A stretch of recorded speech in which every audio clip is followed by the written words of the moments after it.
Hi, this is Kirby Anderson. You know, each day we take on the tough issues and provide a biblical perspective to them. The topics we cover are wide-ranging: apologetics, theology, prophecy, creation and evolution, intelligent design, marriage, family, child-rearing, the millennial generation, trends in society, politics, economics, business, religious liberty, the Constitution, public policy, foreign policy, military policy, tensions in the Middle East, abortion, homosexuality, pornography, sexual ethics, media, technology, history, and America's godly heritage.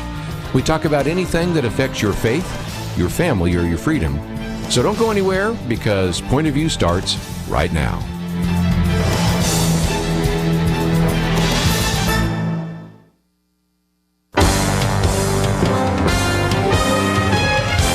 Across America, live. This is Point of View.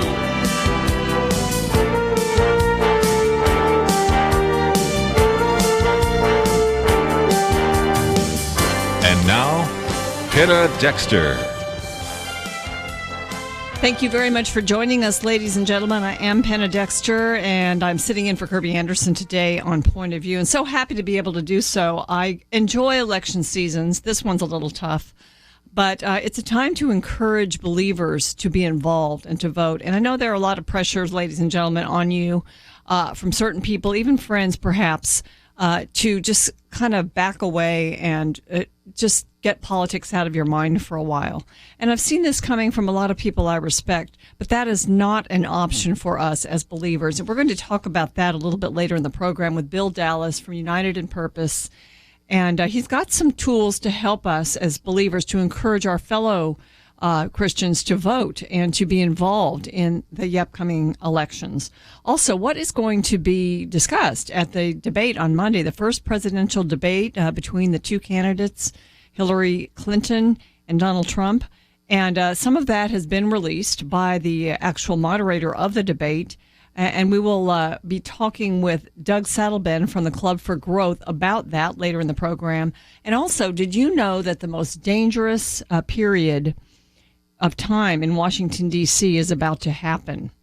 And that's the lame duck session. What is a lame duck session? How do members of Congress use it to their advantage? How is it, in a sense, very deceptive and dishonest to use it? We're going to discuss that with Rachel Bovard from the Heritage Foundation. They've got a lot written on this, and we're going to go back into that. She's also going to talk with me about the continuing resolution, the appropriations bills that often get bundled together into one big bill that becomes must-pass legislation at the end of a term or at the end of the year. And boy, we are facing that again. We thought we wouldn't have to face it with Paul Ryan as Speaker, but we are.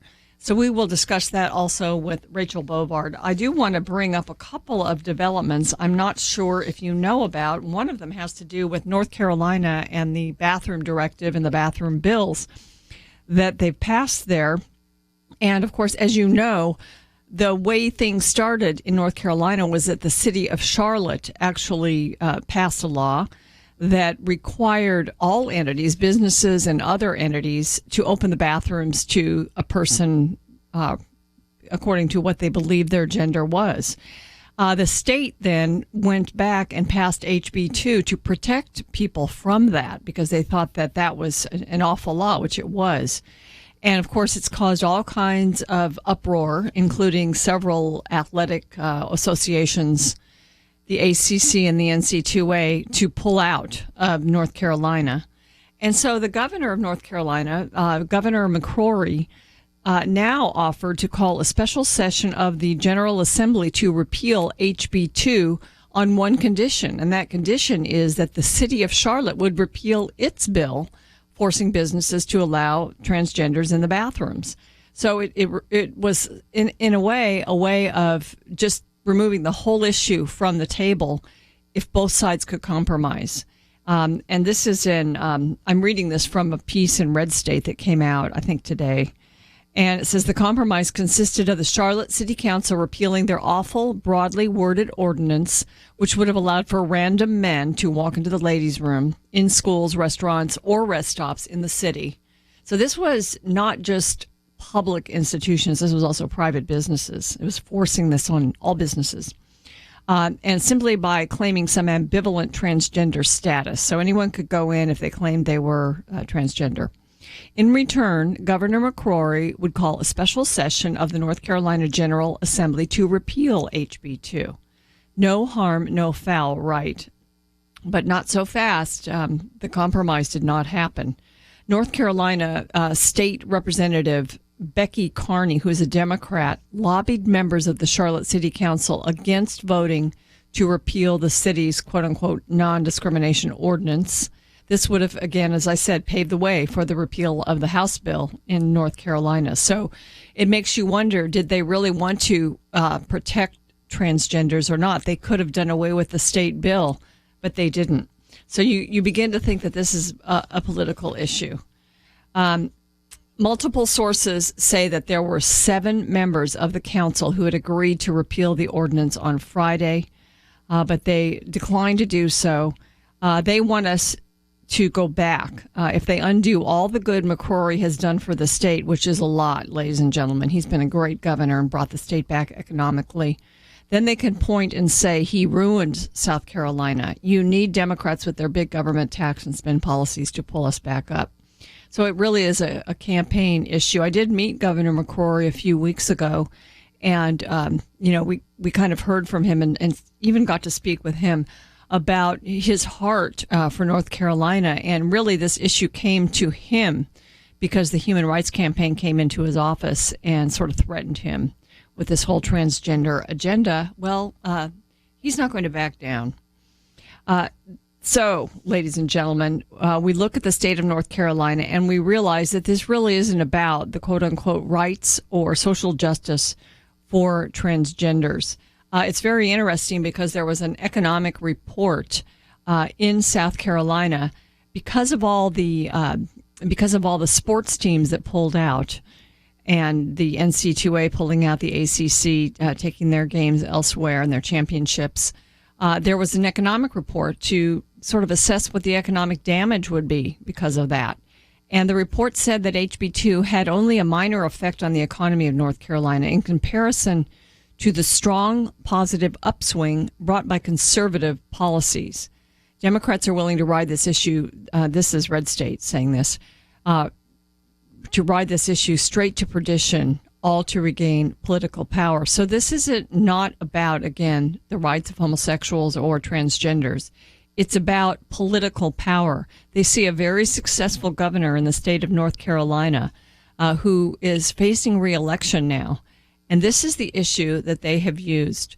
I don't think they wanted the legislature to vote for it again and vote against it again anyway, because I think the legislature would have passed it again. I don't think the legislature would have dropped it. There are too many brave and courageous members of the state legislature in the state of North Carolina. Many of them now have their backs up and they're going to stand for what is right.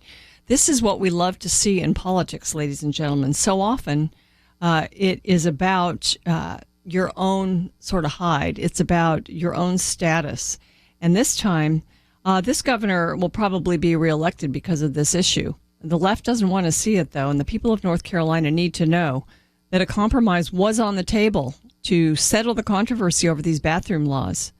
But it was Democrats who refused, and now they're celebrating any damage economically done to the state.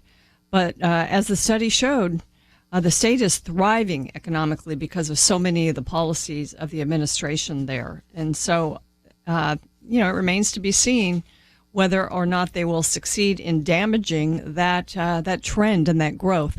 We are going to talk a lot about economic issues today on Point of View. We're going to talk about the lame duck session, some of the appropriations bills, and we're going to make it really user-friendly with Rachel Bovard from the Heritage Foundation. But next up, I'm going to talk with Bill Dallas from United in Purpose about Christians and the importance that we vote. We'll be right back.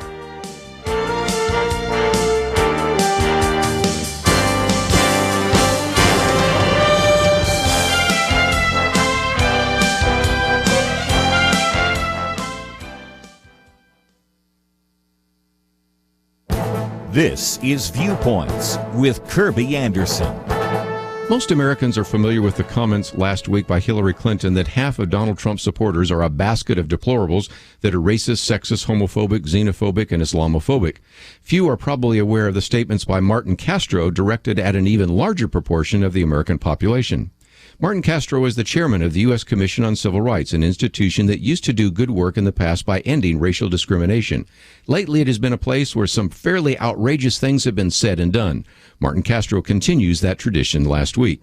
He said the phrases religious liberty and religious freedom will stand for nothing except hypocrisy so long as they remain code words for discrimination, intolerance, racism, sexism, homophobia, Islamophobia, Christian supremacy, or any other form of intolerance.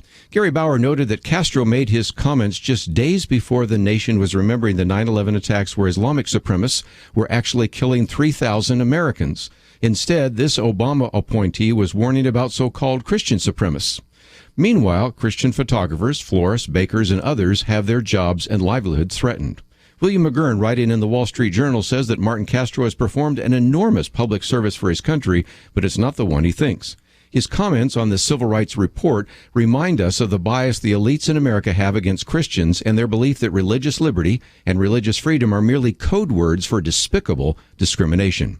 You know, every day we seem to find another example of liberal politicians or bureaucrats finding new ways to label a large portion of the American population as racist, sexist, homophobic bigots. Perhaps it is the ones doing the labeling who are the true bigots. I'm Kirby Anderson, and that's my point of view. For more information about issues covered on Viewpoints, visit pointofview.net. Pointofview.net.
Point of View, Truth Team 360, June Hunt. It would be tragic if Point of View did not exist, because not many programs are targeting areas where we need to learn how to think, where we need to learn how to respond, where we need to learn what our options are for active involvement, even how we can share truth with other people. And because Point of View is relevant, dealing with relevant topics, with real people, presenting real answers, it's right where people are, and it's meeting a very real need. This is a wonderful opportunity you have to literally help the ministry be the most effective that it can be through your gifts, through your financial support. I highly recommend it. Point of View, Truth Team 360. Welcome back to Point of View. I'm Penna Dexter. A great encouragement from June Hunt to support Point of View.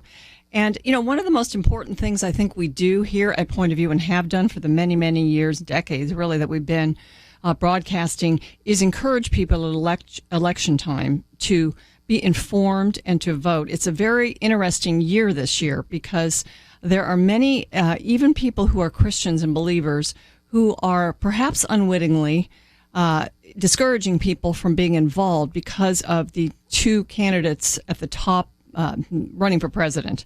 And so I wanted to today really bring someone in to kind of help us to counter that. His name is Bill Dallas, and Bill is CEO of United in Purpose and also Pioneer Solutions. He spent 10 years as founder and CEO of Church Communication Network, and I've gotten to know him. And Bill, thank you so much for being with me today. Anna, thanks for having me. I know you're doing really heroic work right now in trying to get Christians involved in voting. You don't tell anybody who to vote for, but you rely on people to be informed, and you sort of have tools for that also. But really, it's a rough year, as I mentioned, because of Donald Trump basically being at the top of the Republican ticket, and there are so many never-Trumpers out there. But it's not just the never-Trumpers that are trying to suppress the vote, is it?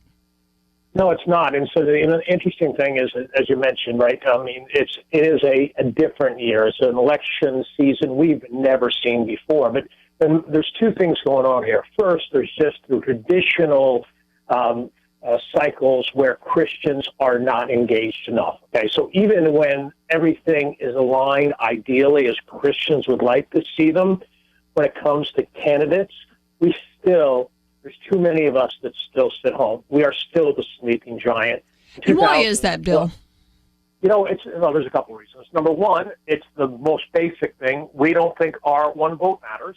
Okay, and that's one that Pew done a report about kind of the top 8 reasons why Christians don't vote. And one of the first ones is our vote doesn't matter. Another one is I don't know who to vote for. Number 3 is everybody's corrupt and the whole system is corrupt.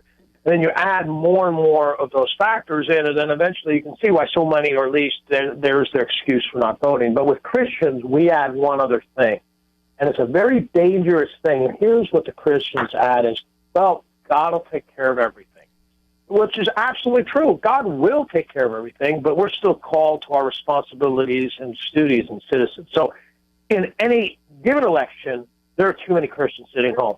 And this year, we're faced with even a more unique challenge to get Christians out, because neither one of the potential or the candidates, and I'm talking about the top 2 tier of the candidates, or for most people aren't necessarily for the hardcore Christians. So like, yeah, that's my first choice, but that's not how it works in politics.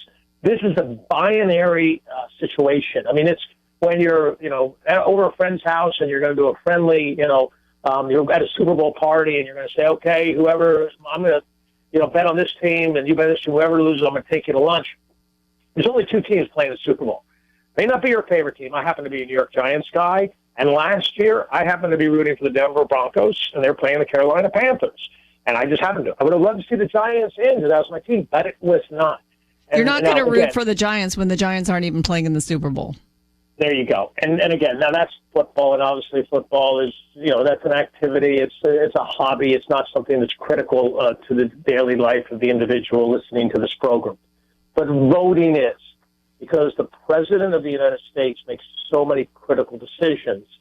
And so for us as Christians to say, neither one is ideal for me, and I hear this, vote the lesser 2 evils, I'm not going to vote for either at all. That and I heard it said, who says it better than, Franklin Graham, that says, you know what, the only perfect candidate is Jesus. And last time he looked, he wasn't on the ballot. So we must look and see who are the 2 candidates who best shares our values, which platform best shares our values, and we must vote. And the excuse is, well, I'm not going to vote, and that, at least I didn't vote. To the lesser 2 evils. By not voting, you help the other candidate and all. So and by the way, even the main reason is, and David Barton said it so brilliantly at an event I was with last week, is the Founding Fathers always assumed that was not just a privilege. It was a duty and a responsibility. And so if you hear about over the years, all the wars that were fought for in the United States was fought not just for our religious freedoms, was fought so we had the responsibility and duty to show up at the polls every November, the second Tuesday of every November, and vote. And that's what we need to do. We need to be voting this come November 8th.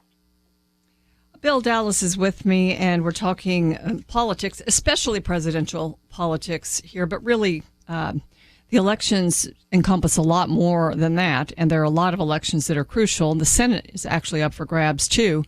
But Bill, there are quote unquote Christians, people maybe on the left, but that are still Christian groups that for some reason, many of them are, in a sense, trying to suppress the vote, and they've got plans for that, don't they? Yeah, they do. And you've got two different groups out there. And again, just Google any of this, and you find reliable sources, because there's a lot of them out there. And you can, and for your listeners, will know which ones are, kind of hacks, so to speak, and which ones are reliable sources. But there's two groups. One are the Never Trumpers, and they just don't. They want to see basically, Christians bypass this election. The Never Trumpers don't want people to vote for Hillary Clinton. Yeah, they don't mind you voting for Senate or the House or those elections. That's right. But they just don't want you voting for the top of the ticket. That's what they're saying. And so they're saying, as Never Trumpers, don't vote for Hillary Clinton and don't vote for Donald Trump. So you got that one group. Then you have another group, and they're going to be making their first big announcement next week. And they kept it private for a while, but it started leaking out. And after the first presidential debate, sometime next week, you're going to hear all of these Christian leaders coming together. What they're going to start saying is, and this is different than the Never Trumpers. Never Trumpers saying you can't have somebody like Trump as president. We can never vote for him. Don't vote for Hillary. Don't vote for Trump. You're right. Vote for other people who take it, Senate, Congress, your local elections, but don't vote for Trump. There is another group of Christians that are putting out this 1,200-word manifesto, and they're all going to sign it, and they're basically going to be saying to Christians, hey, and it's not even about Hillary. This is just, you can't vote for Trump, and they're going to lay out all these reasons why, and basically try to suppress the vote. We know for a fact that at least one of the people, and I'm not going to mention the names, and you'll see it soon enough, and it's going to be all over the news, but at least one of the groups that are out there that we know about is funded by George Soros. And George Soros, and as you probably know, his Open Society, he funds a lot of initiatives that many people can't even see Soros' name on it. So he funds a shell company, which funds another company, which ultimately funds a ministry. And the ministry that's getting that Soros money think, this is just getting donations into my ministry. And they don't realize the puppet master behind it is Soros. And he, along with a lot of these Christians, are, because they realize Trump is going to blow up the establishment. He is not going to play by any rules on the 15% that this media consultant gets. If we're going to do it this way because that's just the way it's been done. If he gets in, he's going to blow up all the establishment, and people don't like that either. And the people that, quote, have the seat at the tables aren't going to have seat at the tables. So, again, two different groups. They're looking to suppress the vote. And then remember, Penna, we have that third group. It's just the Christian that every election we sit home. So, Christians, this is the time of any election to get in. And I will tell you the two words why you need to vote in this election. And we're going to do that right after the break, Bill. I'm going to let people sit on the edge of their seat and wait for the two words.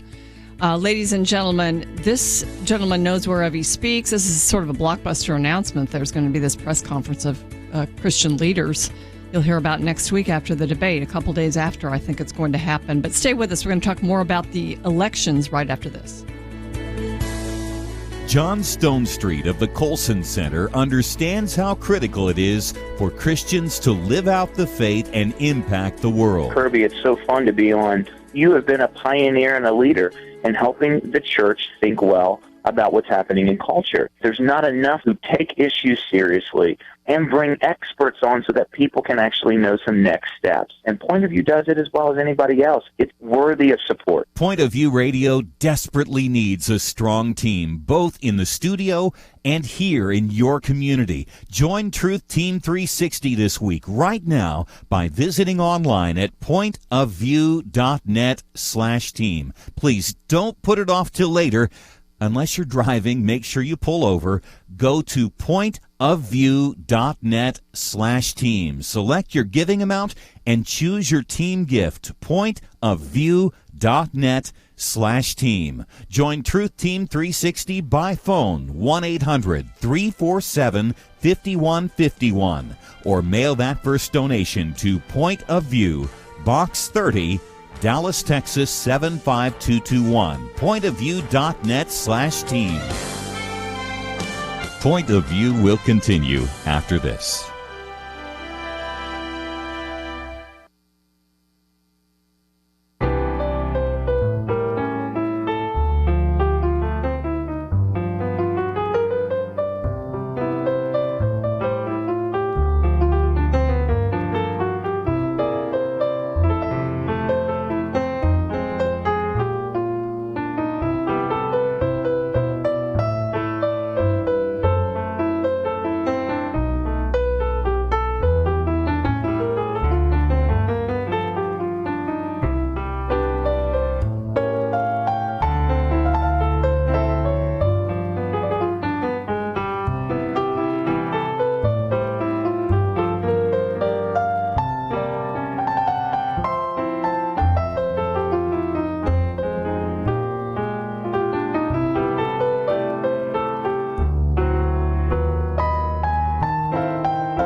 You are listening to Point of View.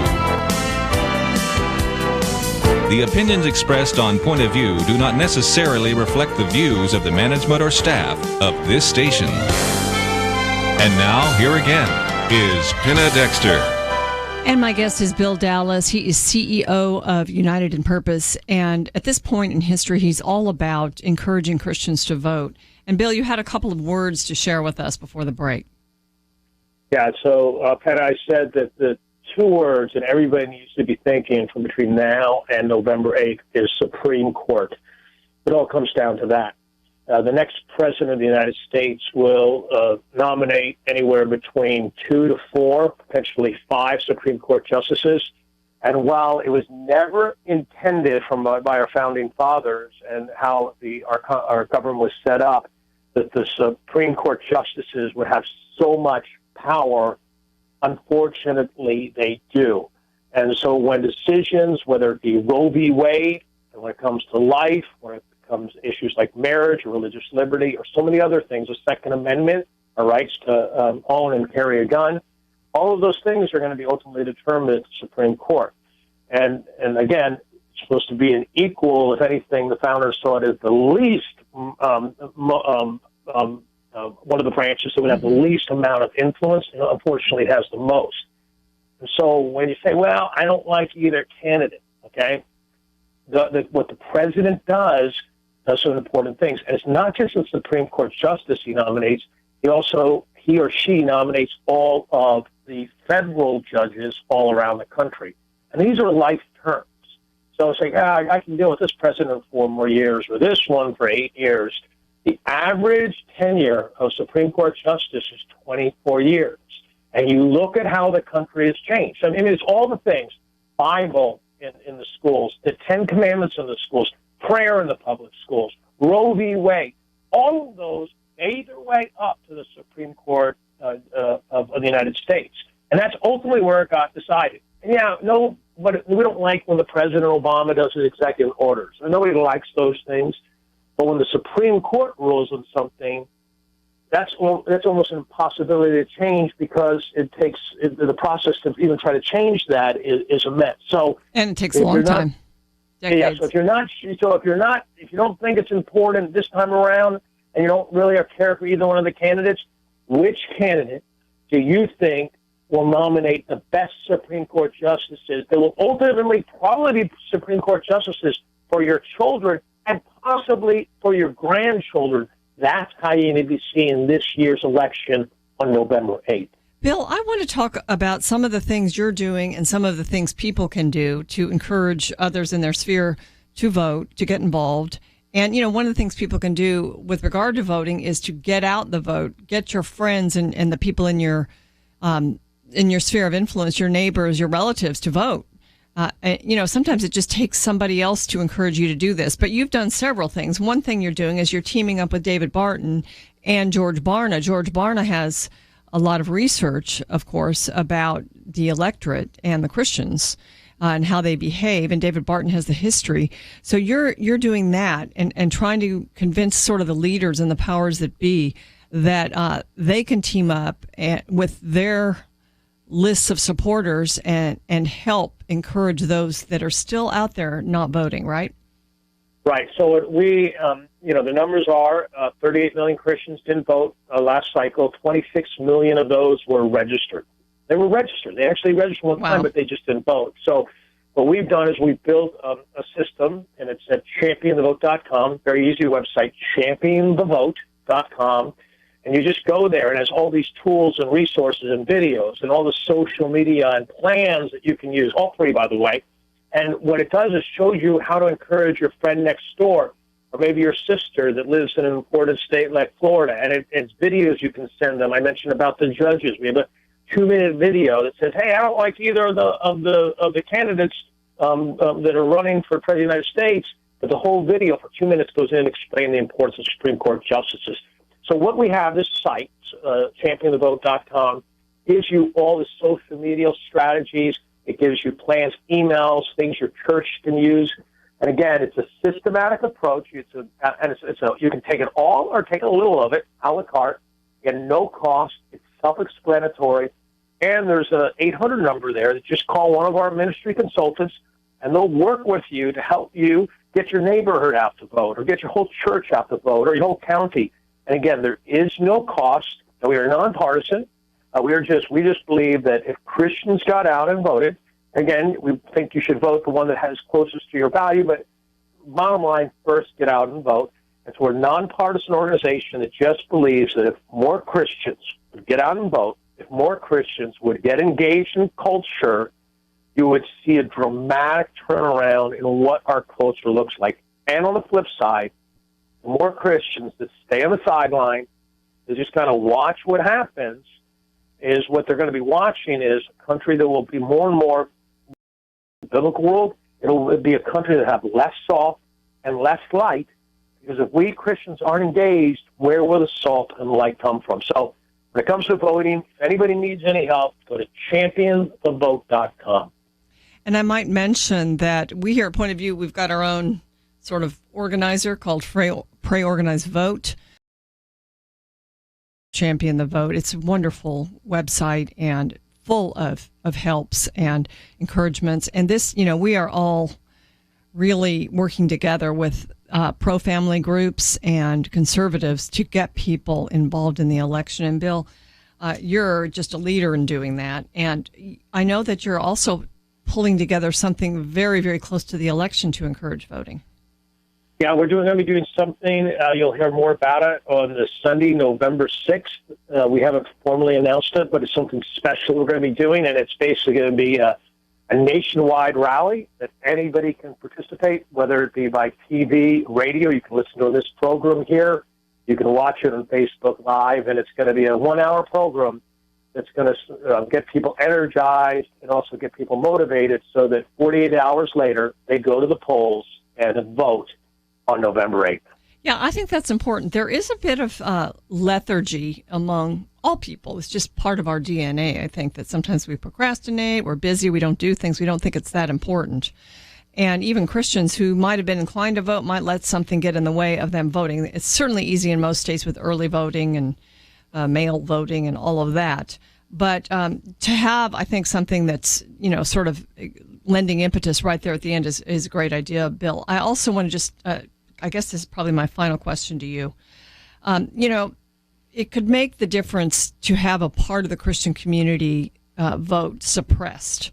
And that's what's behind this group that's going to come out next week with their announcement that people shouldn't vote. And so it does make a big difference. And I get so frustrated when I hear some of the never Trumper type people making certain arguments about how you should never vote for someone who's not. They make it sound like you should not vote for someone who's not a Christian, but we almost always do that. I mean, most of the time there's not a real Orthodox Christian even available for us to vote for president. There has been in certain times, but to say that now, this time, because this person doesn't exhibit certain characteristics of a Christian, that we are sinning if we vote for them or support them, it makes me want to pull my hair out. No, I mean, and that's, and the Bible makes it very clear, right? I mean, we're supposed to elect. I mean, we're supposed to pick and choose, right? It says pick and choose, and it says reliable men, but it's pick and choose of the group that you have in front of you. And it's whoever those ones are. And then you pick who is the most reliable of, in this case, of the two. And that's what we're called to do. And so we can't take our marbles and say, oh, well, it's not one of my candidates isn't there, and they're not one of the nominees.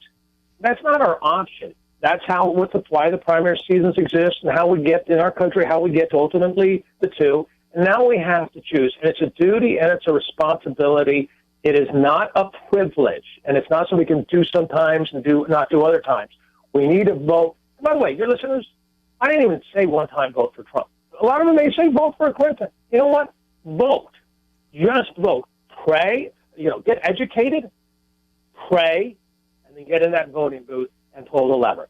But we can't just sit on the sideline because the best candidate we hope would have been there isn't there. We need to be engaged. If Christians want to transform the country, we need to be engaged. Bill, and thank you for all that you're doing to encourage that. I'm so grateful that you were able to be with me on Point of View. Thanks so much for having me, Penna. God bless you. That's Bill Dallas, and he's a national treasure right now, ladies and gentlemen, because he's encouraging people like you to make sure that you use a tool that we have, which is voting. I mean, we can complain all we want, and we talk about the issues on Point of View every day, but we actually have the opportunity to do something, and that's vote. And also, to even multiply that, you can organize, and that's why we have our Pray, Organize, Vote campaign here at Point of View. You can go to the website and find that.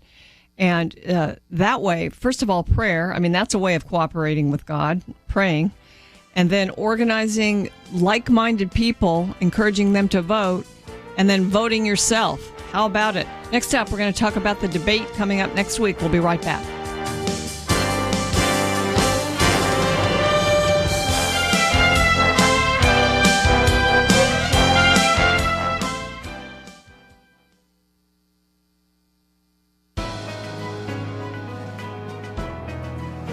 Welcome to the First Liberty Briefing.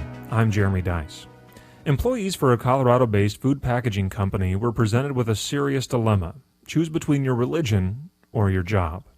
A group of about 150 Muslim employees were fired after their employer stopped letting them pray while on the job.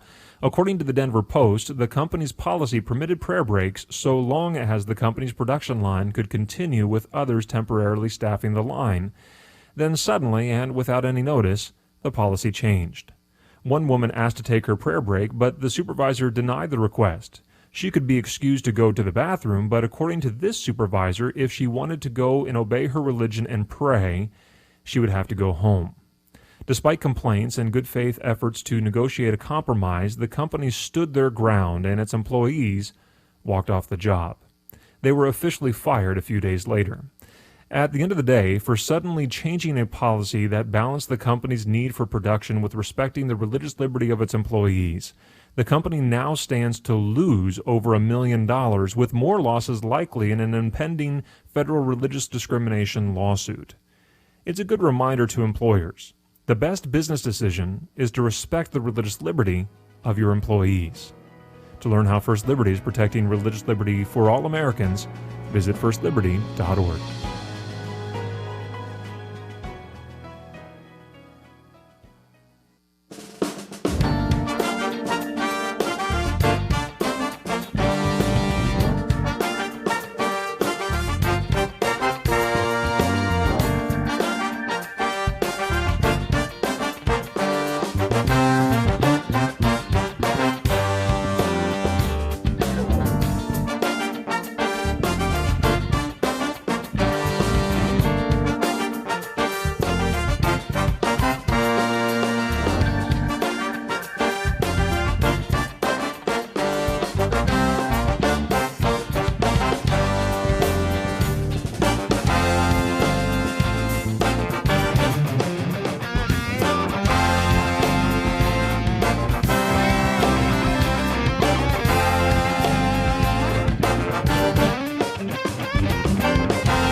Point of View, Truth Team 360. When my children were very small, I started listening, and even before they were school-aged, my eyes started being opened, and I started realizing that there was another religion being taught in our public schools, and I just wanted to let y'all know today I am joining. I just feel like that if the information is not there, then a lot of other ministries will not even have a chance to be where they are and do what they do. Hey, I just wanted to say I'm really grateful for your show. I am increasingly dismayed at not only the slanted coverage that mainstream media provides, but the lack of coverage. And I currently give money to some Christian organizations, and I give somewhat to you guys, but I'm going to increase that amount because I think you guys are so important. Yeah, I've been a regular listener to Point of View, Kirby Anderson, Penna Dexter, and it's been a very positive experience, and there's a lot of very relevant subjects that they invite you to have a response or reaction to or conversation about. And it's not edited, it's very free and open and very respectful dialogue. Point of View, Truth Team 360.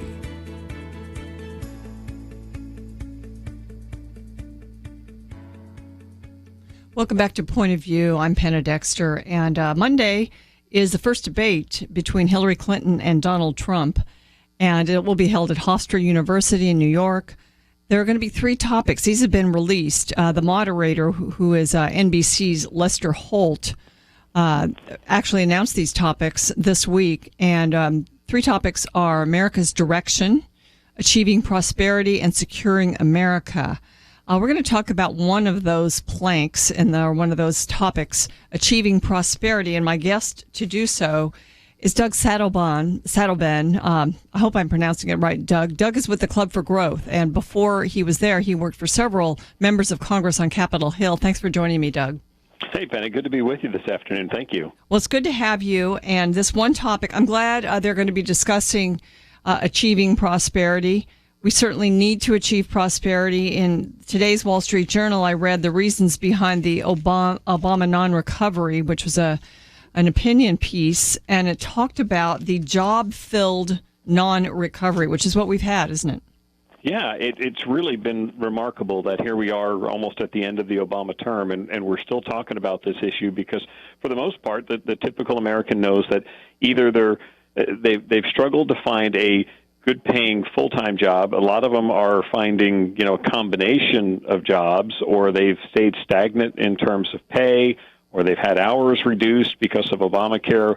The unemployment figures that come out still leave out that whole section of disillusioned folks who've been in the market trying and have finally just given up. So it's not been a strong recovery by any stretch, and that this is, when it comes down to pocketbook issues, we're glad to see this topic too, this achieving prosperity section. One of the other pieces in this article today talked about how when you have a recovery from a very deep recession, it's usually a very steep recovery, and this one hasn't been. And, some of the reasons why, we can talk about them, but I have one issue I think that presidents can do a lot about, Doug, and that is regulations. The regulatory climate has just gotten much more stringent, and this dampens economic growth, doesn't it? It is just an enormous tax, and it really is a hidden tax on the economy, what the federal government does in terms of compliance. We've seen Congress enacts laws, and out of those laws, then they hand that off to the federal bureaucracy, and they make up all the rules. And so in 2015, you had Congress enact a little over 100 laws, 114, I think it was, and you end up then with 3,400 rules issued by the federal agencies, and all of them come with costs, and they're not necessarily calculated. If anything, they're calculated on a generous estimate in terms of favoring the federal government. Often the cost in terms of compliance is what makes it hard for the younger entrepreneur to do a startup. It's what makes it hard for the smaller or mid-sized business to compete.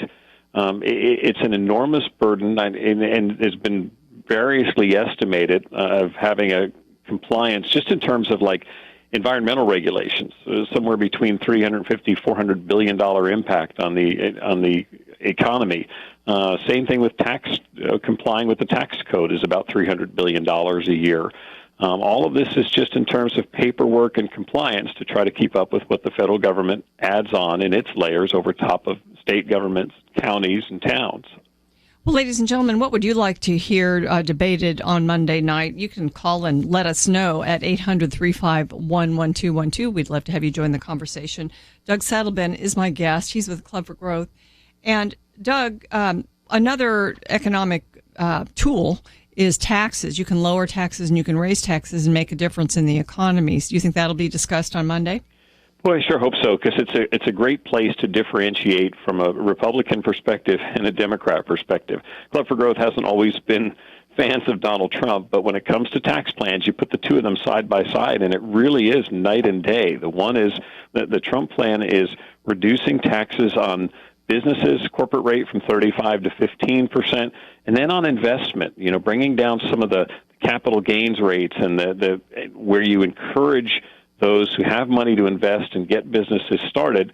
And Clinton goes in just the opposite direction. There's still that looking for more income, and her plan gets to the point where it's an individual income tax rate for some taxpayers of up to 44%. When you start taking almost half of people's income for a federal tax burden, not including wherever they are in terms of state and county, you've certainly disincentivized prosperity at that point. Doug, what would you and the folks at Club for Growth like to hear? Is there anything big you'd like to hear from the candidates as they debate that perhaps hasn't been discussed that much yet?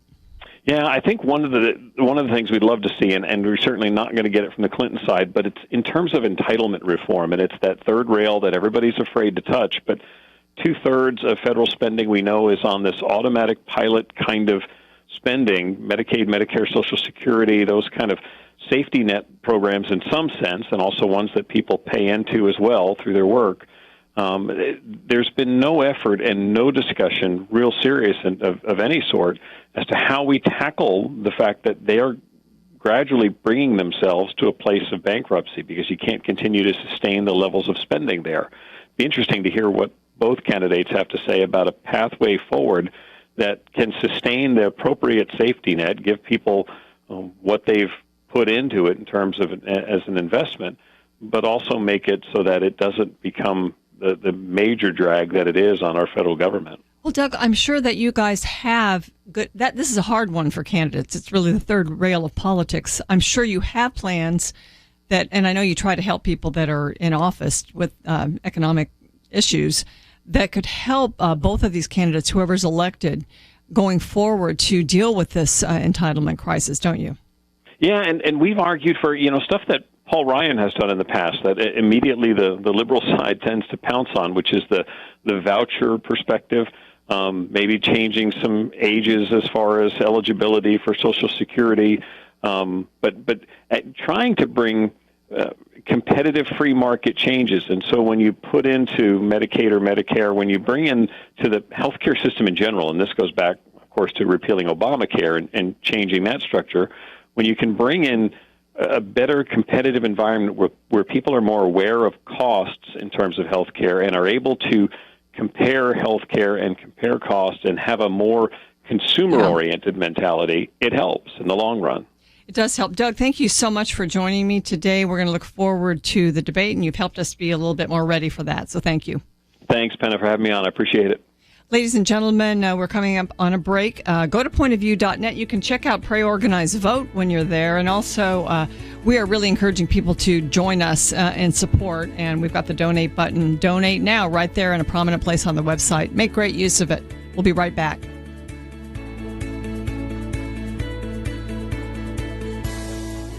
The end of the book of Jonah is really strange. God said there were 120,000 people in Nineveh who didn't know their right hand from their left. And yet today in America, many of our major corporations and politicians are fighting a war to permit men to use women's showers and bathrooms.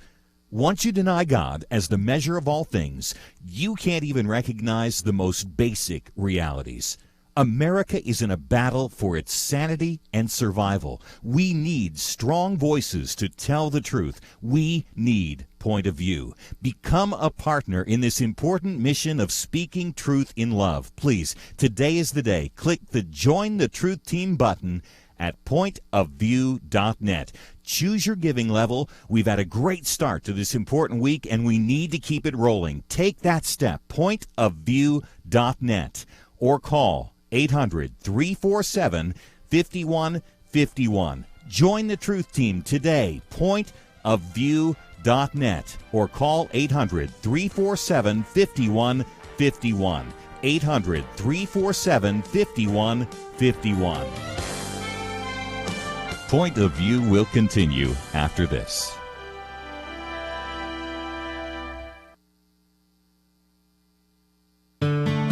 I just thank God for y'all. I listen to you every day, truly. I wanted to thank y'all for everything you do each day to inform Christian families and our community about the things we can do, and just the way you're so informative. I listen to you daily and love you guys and appreciate you so much. God bless you, Kirby, for keeping this show so on track and for the decades of wonderful help to this nation that Point of View has been. We're all big fans of your work, and we pray that God will just prosper it. As a Christian, over the years that I've followed this program, I am constantly challenged to be on guard and to evaluate what's going on. And if for no other reason, to protect the caliber and the truth of your programming, I need to participate and to back your program financially to ensure that the truth stays out there for people to hear, to view, and to be a part of.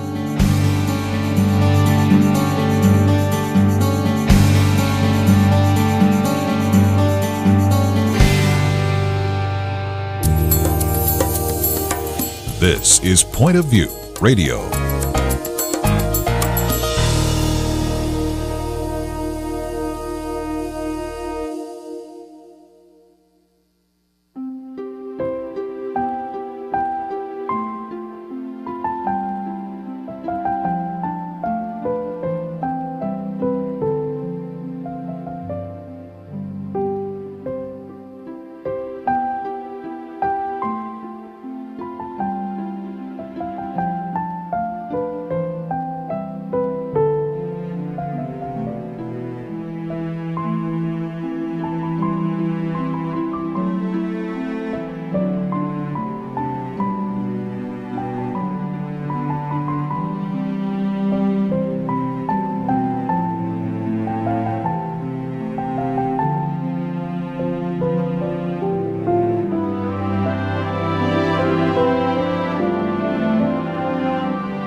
Hi, this is Kirby Anderson. Each day we take on the tough issues and provide a biblical perspective to them. The topics we cover are wide-ranging.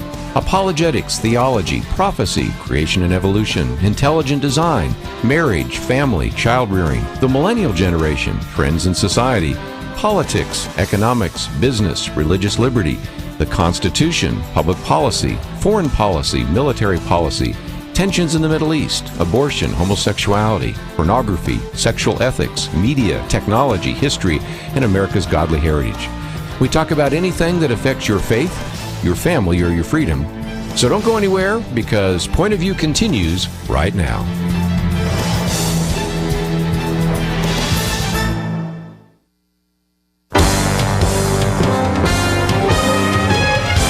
Across America, live.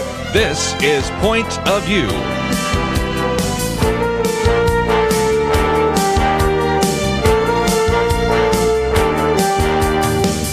And now, Penna Dexter. Thank you very much for joining us for the second hour of Point of View. And, ladies and gentlemen, after the election, there will be something called a lame duck session of Congress. Our next guest says that lame duck sessions of Congress used to be for emergencies, but now they're actually a tool to get work done that people just don't want to do when they're more accountable. And this is dangerous for democracy. Until Inauguration Day, from the election, day after the election, until the day that the members of Congress and the president are sworn in, our next guest says this is the most dangerous period in Washington, and it could be about to happen. My guest is Rachel Bovard, and Rachel is Director of Policy Services for the Heritage Foundation. She has what she does in that role is work to provide members of Congress with Heritage Foundation's policy recommendations, and these are heavy-duty, well-researched recommendations, and also in-depth analyses and the latest conservative solutions. She's worked in Washington, D.C. and had some pretty heavy jobs. In 2013, she was named to National Journal's list of 25 most influential women in Washington under 35. Rachel, thank you for joining me. Thank you for having me. Rachel, I like your article, and I've seen a lot from Heritage Foundation on a couple of dangerous things that could happen at the end of the year after the election. The first is the lame duck session, and as you've said, it used to be sort of a quirk of history. It was only for pressing issues that had to be considered then, but now issues are pushed into that time period, aren't they? That's right. Lame ducks used to never be used, and to be clear, the lame duck session is that period of time between the election in November and the end of the year. Oh, so it's not until the swearing in. Correct. Okay. No, it's right after the election, so November to December. It's before the swearing in. Yeah, and so Congress never used to meet during this session for a couple of reasons. One, that's still glaringly obvious today, in that some members lose their elections, and so you have these members who have lost coming back and being able to vote on very significant issues, and that's a real problem for representative democracy.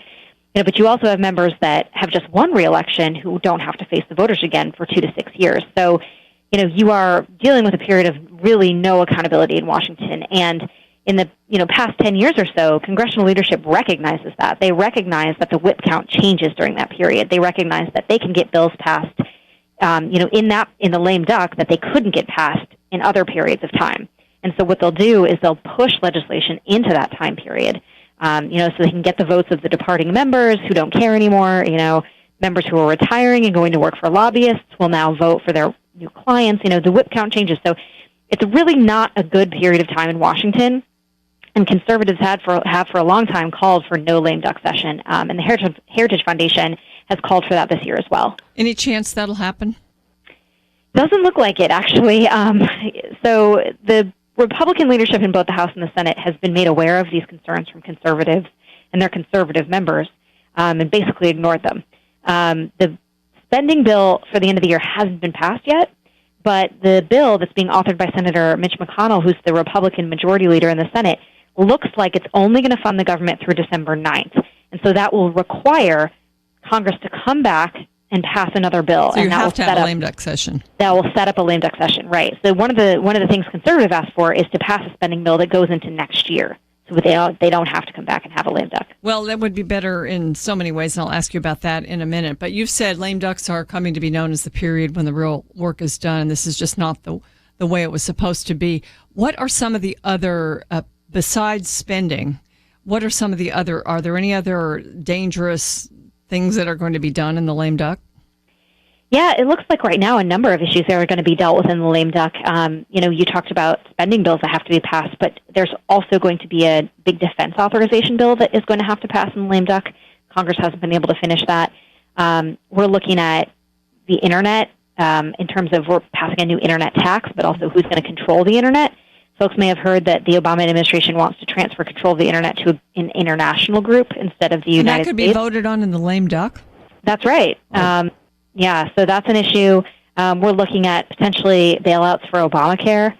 If you've been following the news, you've seen a lot of insurers have been dropping out of Obamacare, and a lot of the insurers are now asking for an illegal bailout from Congress. That could come up in the lame duck. So we're talking about really heavy issues. What about the Supreme Court justice? That also can come up in the lame duck. There's always a possibility that can come up. And think about that, it's not just the Supreme Court justice. It's any number of judicial nominations that could be confirmed for lifetime appointments by members who have just been voted out of office. Ladies and gentlemen, I've placed Rachel Bovard's article at pointofview.net. The most dangerous period in Washington could be about to happen. I recommend it.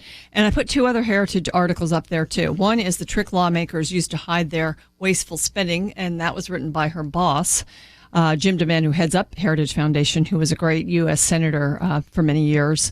And also, Congress is set to cave into higher spending again by Michael Sargent. And Rachel, I need you to talk about the probability we'll have a continuing resolution that needs to be voted on, and the fact that the Paul Ryan House was not supposed to do this, but it's sort of hard to vote on every bill with the veto threat of Obama just hanging over your head. So they've ended up here at the end of the year with hardly any spending bills passed, correct?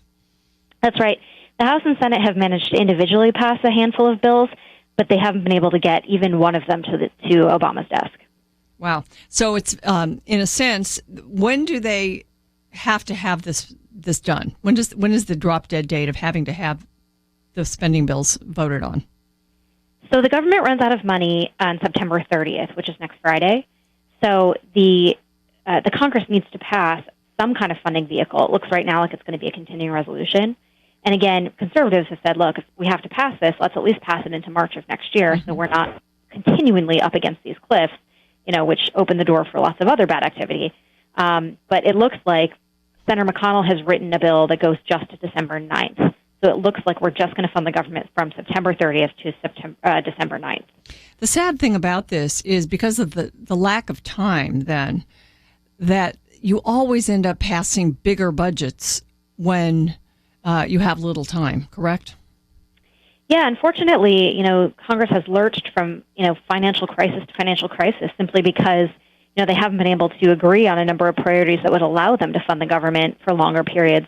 And when you get into these sort of governing by cliff, right, you come up against these financial cliffs, the particular Republicans end up striking bad deals just to avoid a government shutdown or just to get over that, that cliff. So it's not a great way to govern, and conservatives were hoping that a long-term continuing resolution would avoid that this year. Yeah. Do you think that it's ever possible to kind of change this whole equation? I think it is possible. I think a lot of it depends on the House and Senate leadership, how they choose to negotiate, how they interact with their membership, how they interact with the president. So a lot of this is personality dynamics, but it's definitely possible.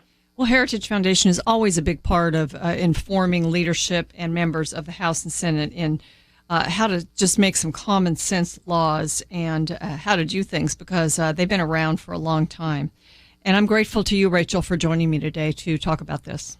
Thank you for having me. Ladies and gentlemen, give us a call, 800-351-1212. We've talked about Christians voting, the transgender bathroom bills, and now the lame duck session and spending. If you want to talk about any of those things, give us a call.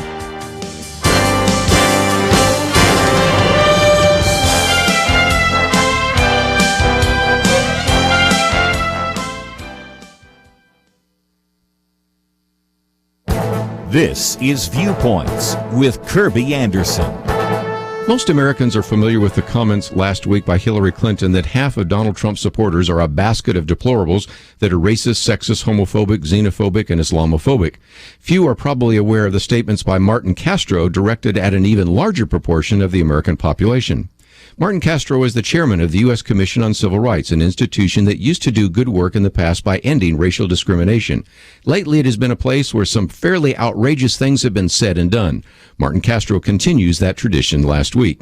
He said the phrases religious liberty and religious freedom will stand for nothing except hypocrisy so long as they remain code words for discrimination, intolerance, racism, sexism, homophobia, Islamophobia, Christian supremacy, or any other form of intolerance. Gary Bauer noted that Castro made his comments just days before the nation was remembering the 9/11 attacks where Islamic supremacists were actually killing 3,000 Americans. Instead, this Obama appointee was warning about so-called Christian supremacists. Meanwhile, Christian photographers, florists, bakers, and others have their jobs and livelihoods threatened. William McGurn, writing in the Wall Street Journal, says that Martin Castro has performed an enormous public service for his country, but it's not the one he thinks. His comments on the Civil Rights Report remind us of the bias the elites in America have against Christians and their belief that religious liberty and religious freedom are merely code words for despicable discrimination. You know, every day we seem to find another example of liberal politicians or bureaucrats finding new ways to label a large portion of the American population as racist, sexist, homophobic bigots. Perhaps it is the ones doing the labeling who are the true bigots. I'm Kirby Anderson, and that's my point of view. For more information about issues covered on Viewpoints, visit pointofview.net. Pointofview.net.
Point of View, Truth Team 360, Tom Fitton. Oh yeah, I think Point of View is a good investment for those Americans concerned about getting access to important information, the information that Judicial Watch brings about its anti-corruption and government watchdog work, and the information that Point of View brings about the activities of other conservatives, and again, bringing an alternative view to the media. That's what Point of View does. Point of View, Truth Team 360. Welcome back to Point of View. That was nice to hear Tom Fitton recommending Point of View and that people support the program. Judicial Watch. People from Judicial Watch have been our guests for many years, ever since I've been around. And Tom Fitton does great work. I mean, they are responsible for a lot of the investigation and revelation of the Hillary Clinton emails, and just for pushing hard on the really the server that she had in her home and how inappropriate that was and really illegal and violating government policy. And they continue to push against government corruption. In many cases, their efforts have been against the Clintons, not only Hillary, but also Bill Clinton when he was in office. And so it's good to hear Tom. And so we've given them a lot of airtime over the years. And, we want people to really understand the truth. And a lot of times the mainstream media doesn't broadcast that. So we're grateful for Tom's nice words. And we agree. We agree that if we weren't around, there would be a lot of truth that's not out there. And that's why we ask you to partner with Point of View in our Truth Team 360 campaign. Ladies and gentlemen, Rachel Bovard was just with us, and we were talking about the way that you have to scramble, the Congress has to scramble at the end of the year to pass the spending bills.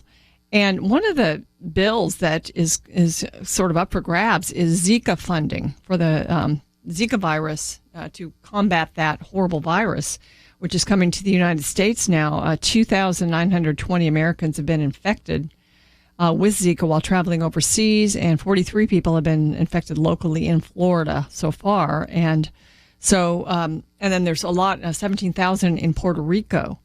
Well, conservatives are arguing that it makes no sense to allocate Zika funds to Planned Parenthood. I mean, Planned Parenthood, of course, wants funding any way it can get it, and some people are arguing that the clinics there could help combat Zika, but Planned Parenthood, yes, it's true that it causes birth defects, so Planned Parenthood's answer would be abortion. So we should not be funding Planned Parenthood as an answer or any kind of a healthcare facility to help the Zika effort. So the Congress has been talking about this, and even Heritage Foundation has weighed in. As a matter of fact, the guest that I just spoke with, Rachel Bovard, said that if the measure that, which is the spending measure on Zika, doesn't specifically prohibit Planned Parenthood from receiving funds, then this will really give Planned Parenthood a raise. And in the continuing resolution, which we discussed, the congressional Republicans are actually tending to look like they're maybe supporting Planned Parenthood in getting this raise by giving their annual appropriation in addition to the Zika money. They'll get more than they normally get. So, there's something else that's up for grabs. I think it may be voted on earlier, though. They won't wait till the lame duck for that one. But still, we're hoping Republicans do the right thing and vote against money going to Planned Parenthood. Well, we are taking your calls, ladies and gentlemen, 800-351-1212. And perhaps one of the questions I didn't ask and would like to is, what would you like to see discussed in the debate on Monday? What would you like to see the candidates debate? And, what would you like to hear? So, again, the number is 800-351-1212. Let's go now to Lika in Georgia, listening in on WLPG. Hi, Lika. Yes, I was talking to my wife the last time during the election, and we were talking about how to vote. And I said, well, it's like this. Jesus is not running and never will, so we have to take the best choice we got. And we do live in a free society. We can have that choice to make. And so it's our duty to vote. Yeah, I agree. And it's like you can't just put somebody in your mind that you would like to see as the candidate and, just hold that person up when the realities are something different. Right. We don't have any perfect people. So we just, we do have the right to do that in this country. At least for now we do. Yeah. Listen, Lika, who's your candidate? I'll vote for Trump. Are you on speakerphone? Say again. Are you on this? Are you on a speakerphone? Hold on, let me see. You got it on speaker. Sounds like it is. Yeah, I leaned on it and switched it over. Yeah, that's better. I'm driving, so I have to kind of be safe. I pull aside the road so I can talk to you. Very smart. It's dangerous to talk and drive when you can't use your hands. Yeah. Okay, well, listen, anything else on the election before I let you go? I know there's a debate coming up. I'd like to hear both of them voice how they would accomplish the things they want to do. I understand that Hillary would like to give everybody free college education. I wonder who's going to pay for that if she does that. How would the mechanics work in that way? That's a good question because they can make promises, and yet we haven't really heard how she would pay for that. And most likely it would be tax increases, wouldn't you think? That's the only way it could be. I mean, just print more money. Yeah. Okay. Well, that's a good one, an excellent one. How would they accomplish things? The other thing that worries me a little bit is when they say they're going to do something that's going to take congressional compliance. How are they going to work with Congress? They need to talk about that a little bit. Thank you for your Right. call, Lika. We appreciate it. Let's go to Olympia, Georgia. Olympia in Georgia, listening in on WLPE. Hello. Hi, Olympia. Hi. I wanted to see Donald Trump challenge Hillary Clinton to reveal all the documents about the money that her foundation, the Clinton Foundation, supposedly took in for Haiti. Because as everybody still knows, Haiti is still devastated, and they took in billions. And so I would like for him to challenge her to disclose that information. Yeah, I wonder if the Clinton Foundation will come up or if it'll be strictly on issues.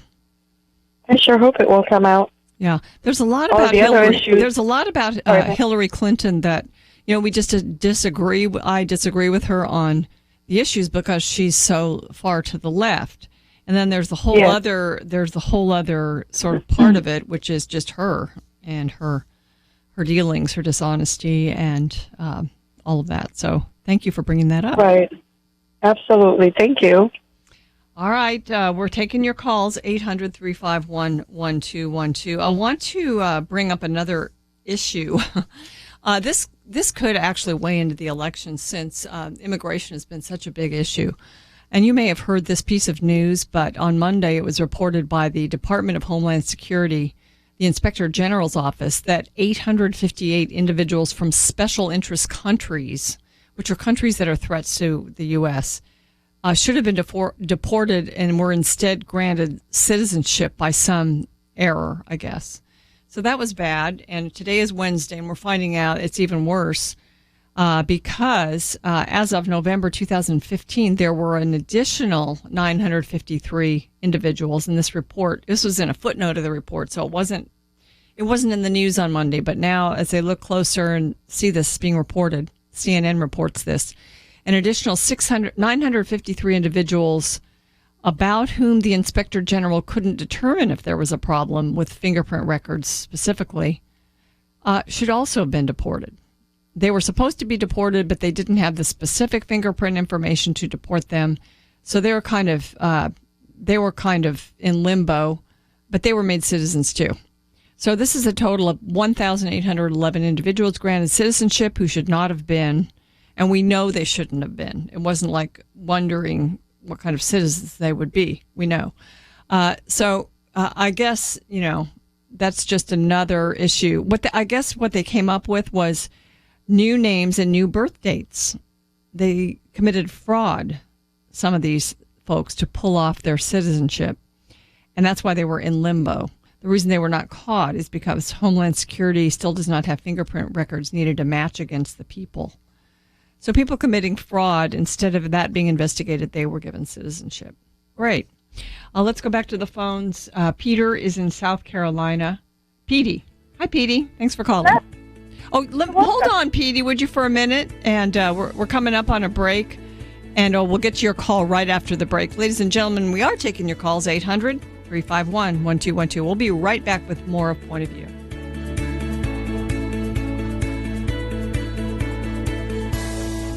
This is an incredibly important week for Point of View. We need to build our war chest to get us through the election season. This week, we need you to step up and join the team. Just as a political campaign cannot get its message out without donor support, Point of View must have friends like you as we head into the final leg of this presidential race. Imagine Hillary Clinton in the White House. Think of what justices she would nominate to the Supreme Court. The next president is likely going to shape our highest court for several decades. And Point of View wants to provide a biblical perspective of all of the issues in this year's campaign. But we cannot do it. We simply can't without you. Please step up now as a monthly partner. Click the Join the Truth Team button at pointofview.net and choose your level. Stretch a bit or call 1-800-347-5151. Pointofview.net and 1-800-347-5151. 1-800-347-5151. Point of View will continue after this.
You are listening to Point of View. The opinions expressed on Point of View do not necessarily reflect the views of the management or staff of this station. And now, here again, is Penna Dexter. Welcome back to Point of View. We're taking your calls, 800-351-1212. Three topics to be discussed during the debate on Monday at Hofstra University between the two presidential candidates of the major parties, Hillary Clinton and Donald Trump. The three topics will be America's direction, which could be anything. I mean, President Obama said he was going to transform America. He's well on his way of doing that. So I guess the question would be, are we going to continue in that direction or go a different direction? Achieving prosperity will be another topic, and we talked a little bit about that with our guest from Club for Growth. And securing America is also, of course, foreign policy discussion that will take place. We want to know what you would like to see discussed that night, and what would you like to hear. We're taking your calls at 800-351-1212. Petey is on the line from South Carolina. Hi, Petey. Hey, thank you for taking my call. The thing that I would like to see, and I only have a minute now, is I would like to see them talk about what the actual role of our government is with the president, the judicial, and, of course, the Congress. If they were doing their job as they're supposed to be doing, we wouldn't be, this country wouldn't be in the mess that it's in. Let's bring back the Constitution. Let's have the word Constitution be in the debate.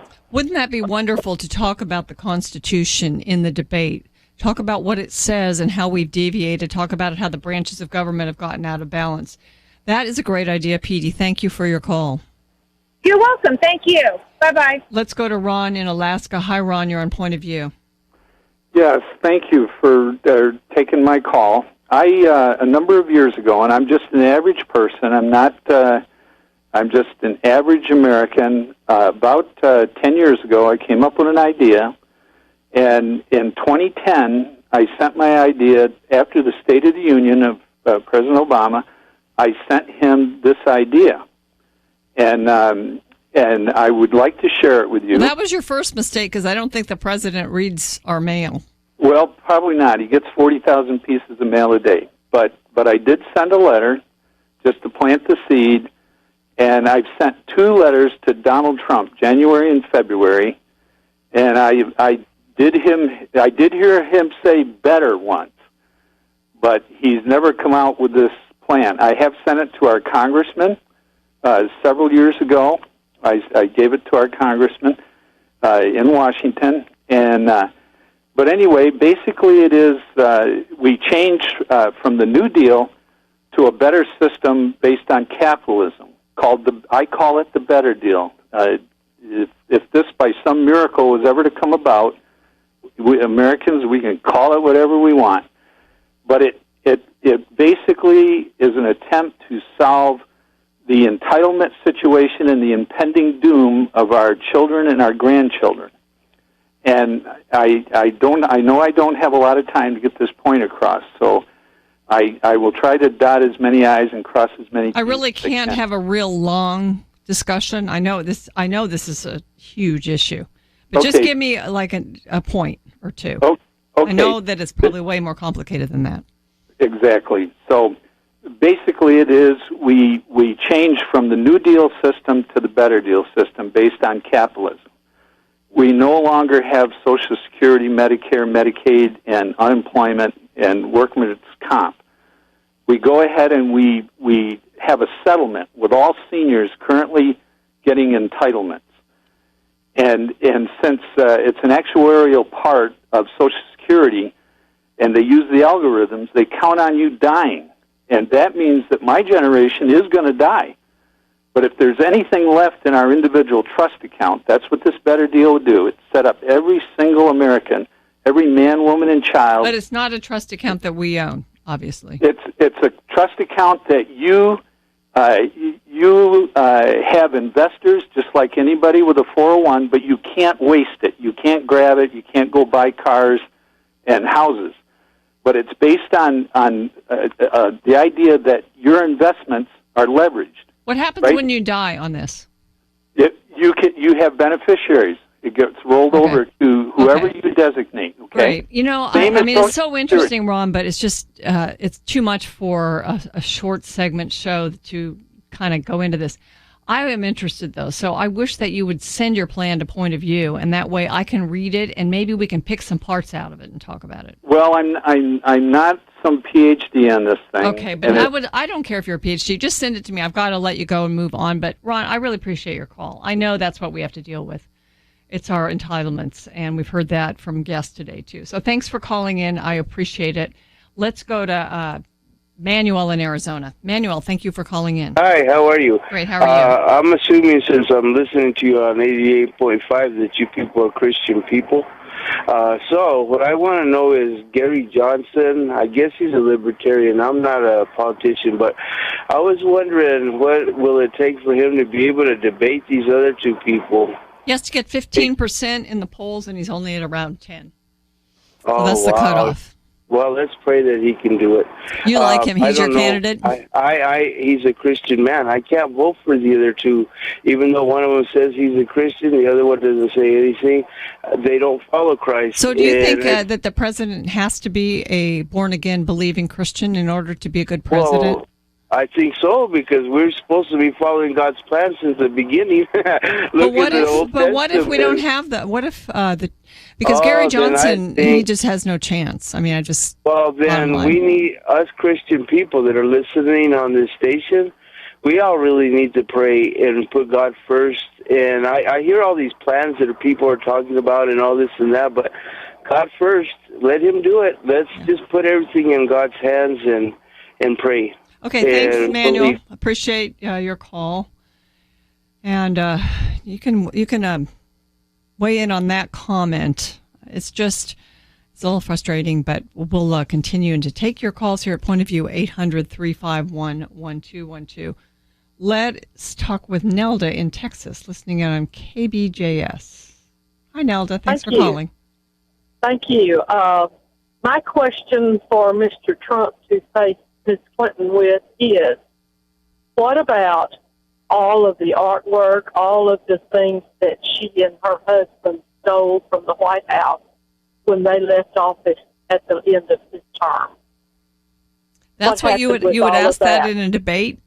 I'd like to hear her comment about it, yes. Wow. Because most people that I ask if they know about that have never heard of it. Yeah, I don't even know if it's true. I don't know if it's true, so I wouldn't ask that in a debate. Just a thought. Thank you. Thank you, Nelda. Appreciate your call. There's so many issues that are of importance to the country, and it would be a terrible commentary on the Clintons if they did, in fact, steal artwork from the White House. But I don't think it's as well. It shouldn't surprise us because of all the other illegal things that have been done by that couple, especially the ones in the news now with regard to her tenure in the State Department. So let's try to talk about the issues that you'd like to see debated in the debate on Monday. Let's go to Cindy in the state of California. Hi, Cindy. Cindy. Sorry, that's my fault. They would talk about the insurance. Go ahead. You have to start over because I didn't have your line open the way I should have. Okay. I just want to see them talk about the insurance. Since Obamacare has come through, not only me, but a lot of people I know, our insurance has been messed up. I had good insurance through my job. Now the job has gone sky high, and other insurance I take isn't any good. It doesn't do no good to even try to use it anymore, but I have to pay for it. It's almost like you don't have insurance now in some cases, isn't it? Exactly.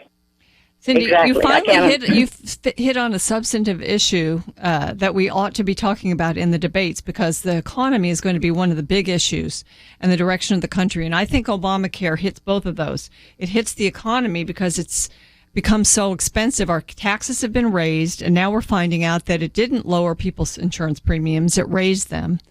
And it's not working just when you look at it from the government's perspective, because people are not getting insurance and then getting it when they get sick. So they wait until they get sick. And since there's no pre-existing condition regulation that goes along with it, it's unsustainable. So Obamacare is unsustainable.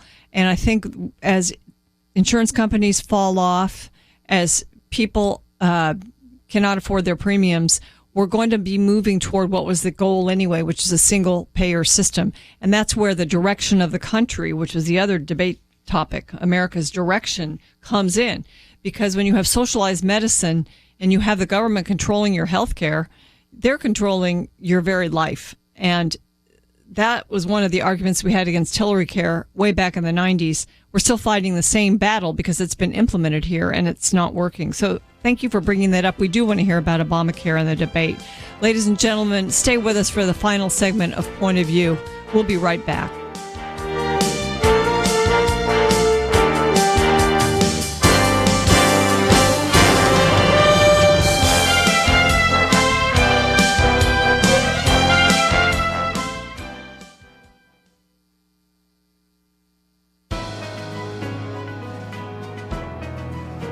Welcome to the First Liberty Briefing.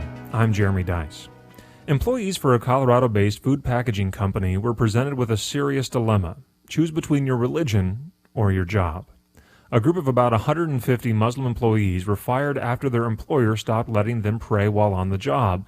According to the Denver Post, the company's policy permitted prayer breaks so long as the company's production line could continue with others temporarily staffing the line.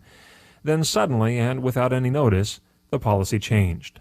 One woman asked to take her prayer break, but the supervisor denied the request. She could be excused to go to the bathroom, but according to this supervisor, if she wanted to go and obey her religion and pray, she would have to go home. Despite complaints and good faith efforts to negotiate a compromise, the company stood their ground and its employees walked off the job. They were officially fired a few days later. At the end of the day, for suddenly changing a policy that balanced the company's need for production with respecting the religious liberty of its employees, the company now stands to lose over $1 million, with more losses likely in an impending federal religious discrimination lawsuit. It's a good reminder to employers. The best business decision is to respect the religious liberty of your employees. To learn how First Liberty is protecting religious liberty for all Americans, visit firstliberty.org.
Point of View. Truth Team 360.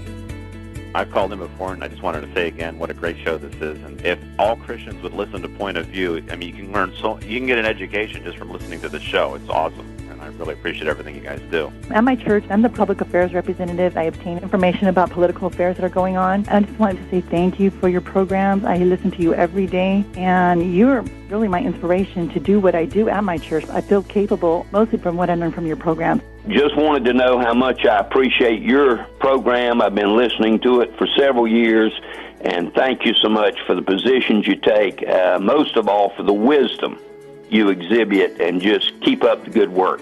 I just really appreciate your program, and I tell people about it all the time. But because of your program, I've been thinking about attending seminary for some years, and anyway, I started attending VES, Veritas, with Norm Geisler and those guys, and about a third of the way done with a Master of Arts in Theology, and it's I owe you great credit for that. So I've been listening to y'all for years. I'm not a politico whatsoever. I believe in voting, yes. But if it weren't for y'all, I wouldn't know how to vote. I'm serious. I wouldn't know the first thing about voting, but I do now. Point of View. Truth Team 360. We love hearing from our listeners, and certainly the reason that we're hearing so much from them and sort of amassing many comments that we get praising Point of View is because we are in an effort right now, our Truth Team 360 campaign, in which we're asking people to be involved with Point of View on a regular basis.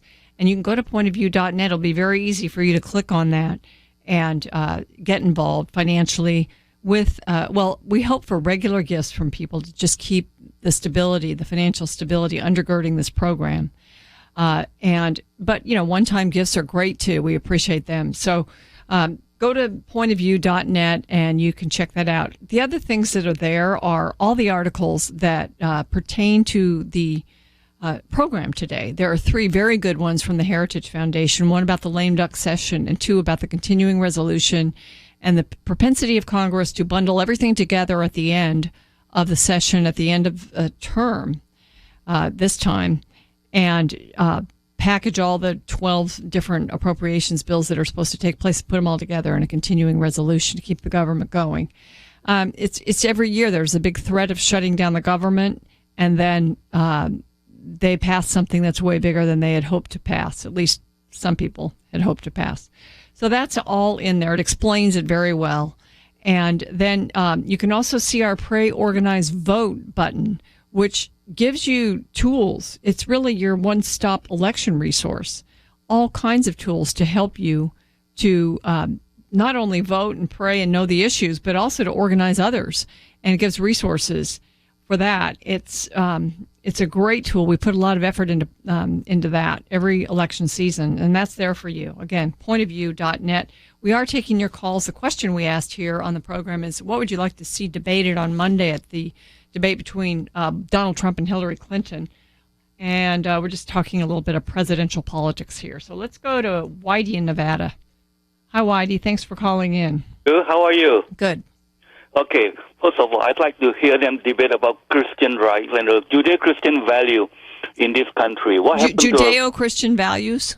Yes. What happened to our churches are right of our churches, And also what I'm going to say is, at least Donald Trump, met with Christian leaders in this country. What about that lady? Has she got a chance? Did she really make an effort to meet with Christian? Let me mention the guest we had on earlier in the program, Bill Dallas. He's the guy that actually organized that meeting of Christian leaders with Donald Trump. He's a great organizer. And he told me that they invited Hillary too. But of course, she didn't even answer. She didn't even give him a response. Now, my comment is that Christians wake up and smell the coffee. We know we cannot get a perfect president. There's no one perfect, let's face it. At least we know that Donald Trump is willing to work with Christian community and accommodate our interests. Not to forget his running mate, Governor Mike Pence. I believe he's a strong Christian too. At least he can bring the balance back in the White House. What do you think? I agree. Mike Pence is, at one time, when he was in Congress, he was a leader in Congress. I think he was the number 3 guy. And they would have this Values Voter Summit in D.C. every year, and they always had a straw poll for president. And Mike Pence won that 2 years in a row. And these are just, conservative Christian voters.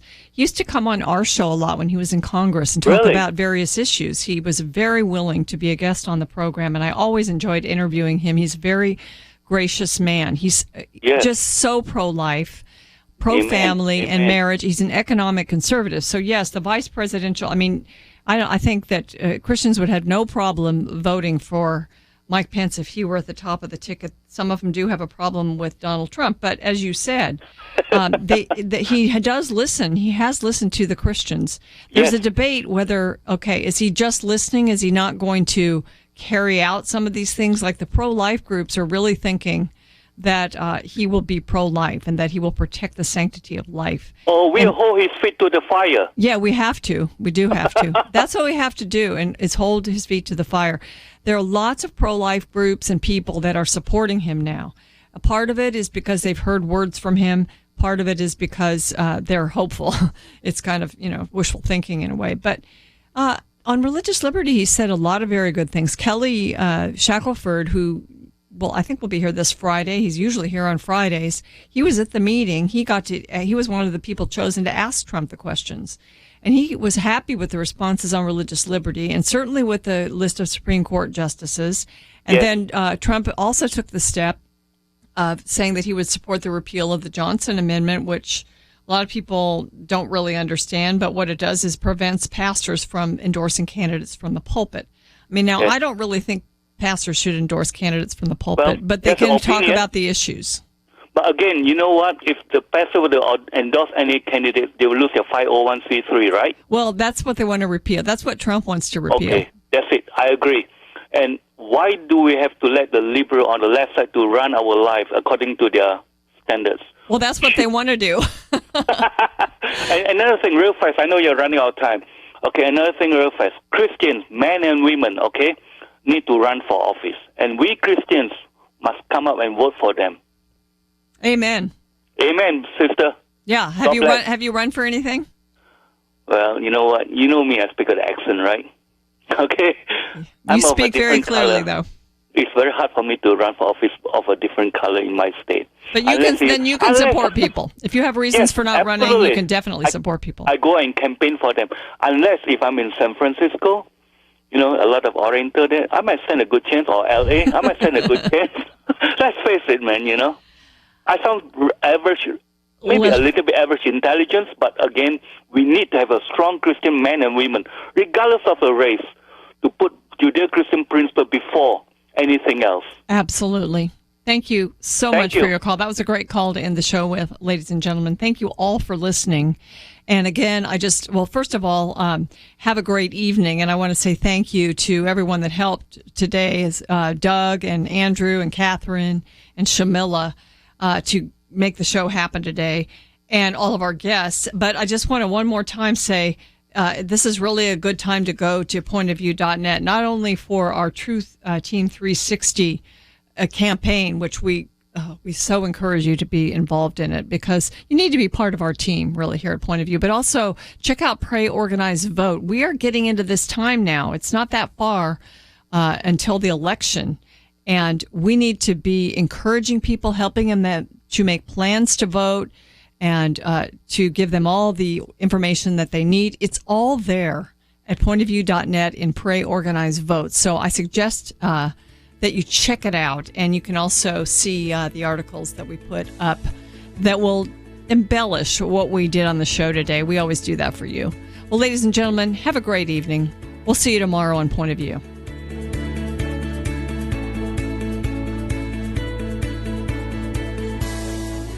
Does Point of View make any difference? I think Dr. Eric Walsh would say it does. Dr. Walsh was fired from his job as District Health Director for the state of Georgia, not because of anything he did or failed to do on the job, but because of sermons he preached in his local church. What does that have to do with Point of View? Jeremy Dice of First Liberty is representing Dr. Walsh in his effort to correct this apparent injustice. And Jeremy Dice became an attorney specializing in defending religious liberty greatly because of what he learned listening to Point of View Radio as a child. That is the kind of difference you make when you support the Truth Team, but we can't make that difference without your help. Become a partner today in this important mission of speaking the truth in love. Click on Join the Truth Team at pointofview.net. Choose your giving level, stretch a bit. Please do it today. Pointofview.net or call 800-347-5151. Pointofview.net and 800-347-5151. Point of View is produced by Point of View Ministries.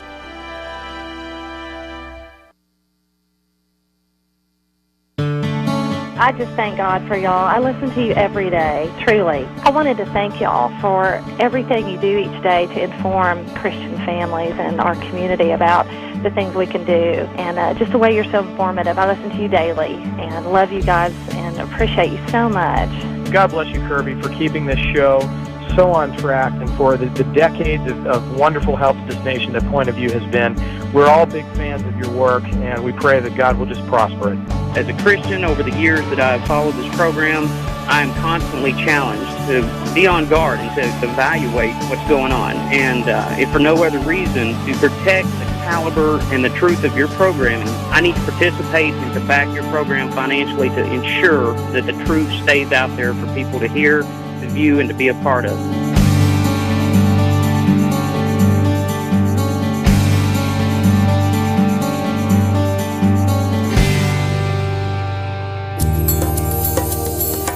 This is Point of View Radio.